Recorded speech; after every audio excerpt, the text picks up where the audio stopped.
So I've been watching back some of my videos that I made, and I've noticed the audio quality not being very good because of how I had my mic set up and the settings and all that. So apologize for that.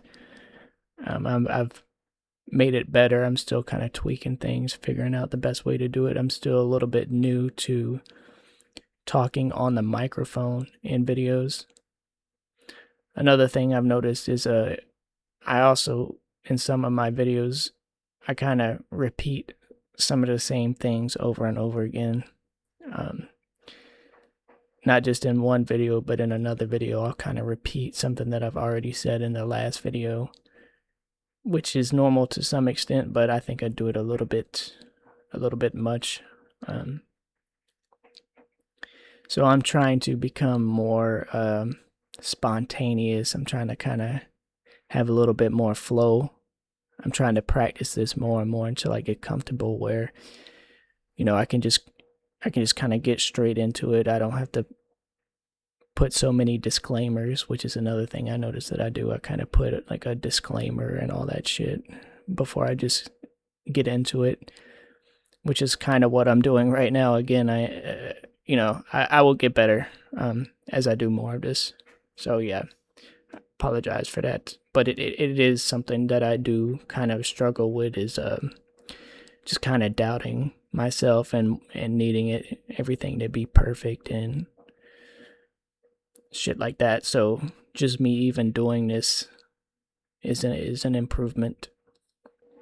And it can be kind of difficult to avoid, because of how much deception there is in this matrix. If you're someone who's in these truther communities or antinatalist communities, whatever you want to call it, it can be very difficult trying to uncover all of this stuff, trying to understand how this matrix works and all that shit. It's impossible to do this without getting some things wrong and without contradicting yourself at some point, or at the very least you say something that is seemingly contradictory to something else that you said. And that's kind of what I wanted to talk about in this video, was how there are so many complexities and subtleties and lies and tricks that it's very difficult to get to do this without some contradictions and some confusion arising. And if you find yourself saying something that completely contradicts something else you said, and it really does, then you kind of have to stop and you have to think, okay, well, if these can't be simultaneously true, then which one makes more sense?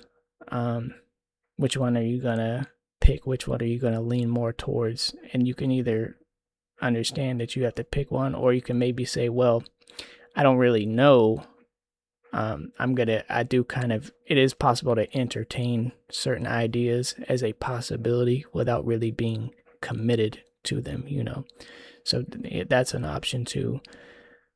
But also, you have times where you're not literally contradicting yourself, but you are seemingly contradicting yourself. If it just seems like a contradiction, then that's not really much of an issue, because you can just kind of explain the differences. And a perfect example of that would be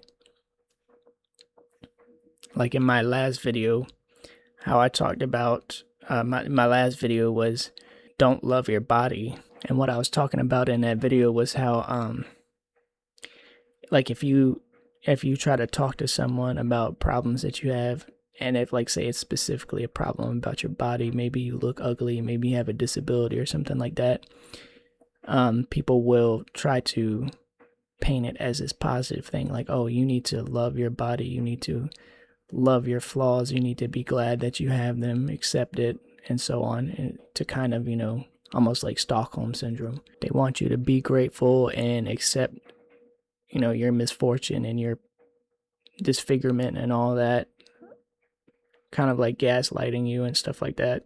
And I'm not going to go through the whole argument again because I just made that video. I'll leave a link in the description to it. But the point really is that later on I thought about it and I was like, well, sometimes, you see, like when you scroll on social media or whatever, you'll see people who are like real beautiful and maybe they have like a nice house, a nice car or whatever. And you see that a lot on TV, on YouTube, on all kinds of media. And I've noticed before, I've also had the thought, well, they're trying to brainwash you into feeling like you don't have enough instead of just being comfortable with what you have and accepting what you have. And at the face value, that does seem almost contradictory because on one hand, you're saying that they want you to accept yourself and be grateful for what you have, but yet at the same time, they also want you to not feel like you don't have enough and that you need more, or that you're not good enough, right? And that you're comparing yourself to somebody else, somebody who looks better or whatever. And so, yes, this does seem contradictory on the surface, because how can it be that it's both of those? But when you think about it, it really is true. Sometimes this matrix, it will tell you to be grateful for what you have and to love your body, and it'll come at you with all this toxic positivity of how you just need to think positive and turn your situation around and learn to love your situation and love yourself and all this stuff. But then sometimes it also is true that it will kind of give you the opposite impression, right? It'll show you pictures of people who are like super attractive and have a bunch of money, and they make it seem like you're not good enough because you don't have this. You see, both of these really do happen. And there's different reasons for this. First of all, I think that a lot of times they have like a predetermined set of views. They already have certain views laid out in advance, certain views, certain opinions, certain ideas. And sometimes these ideas are different from one another. Sometimes they are seemingly contradictory. Sometimes they're outright contradictory. But the point is sometimes I don't think they really care which view you have, as long as you are buying into an idea that they've kind of already laid out in advance, and that you're giving it attention and that you're giving it energy.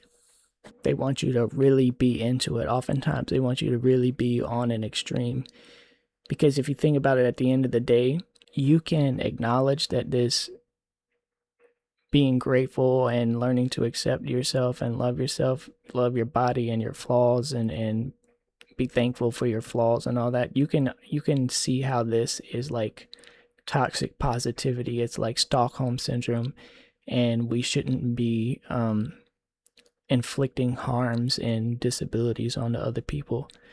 But at the same time, you can also recognize that you shouldn't spend every second of your existence worrying about that and comparing yourself and feeling like you're not enough, and like that you have to meet all of these toxic standards or whatever. Like, you can do both of those at the same time, right? It doesn't have to be all in on one side. You can kind of find a spot. Sometimes things are presented as if there's only two options, but oftentimes there's like a spectrum in between. That's not always the case. Sometimes it really is the case that one particular view is correct, the other one is wrong, and there's no in-betweens. There is a limited amount of options or whatever, but that's not always the case either. Sometimes, there's a I want to say kind of like a middle ground. Sometimes none of the options that people are saying are true. Sometimes it's something that's totally different, totally outside the box, a completely different option from the options that are presented to you. That's a possibility as well. All of these things are possibilities. So when I made that last video and I basically said, don't love your body, I wasn't saying that, obviously that you should constantly compare yourself to other people and think that you need to have $1 million in your bank and that everything needs to be perfect. You shouldn't spend all of your time like worrying about that, right? And if you're one of those people where, hey, you need to tell yourself something because it helps you cope, if you need to tell yourself that it's fine or whatever in your own head, and that helps you cope, that helps you survive or whatever, hey, I guess, do whatever you got to do to get by, but don't take it to the point where you think that it's okay to inflict that on someone else, or that it's actually a good thing that happens. That's basically the point that I was making in that video. Politics is another perfect example of this.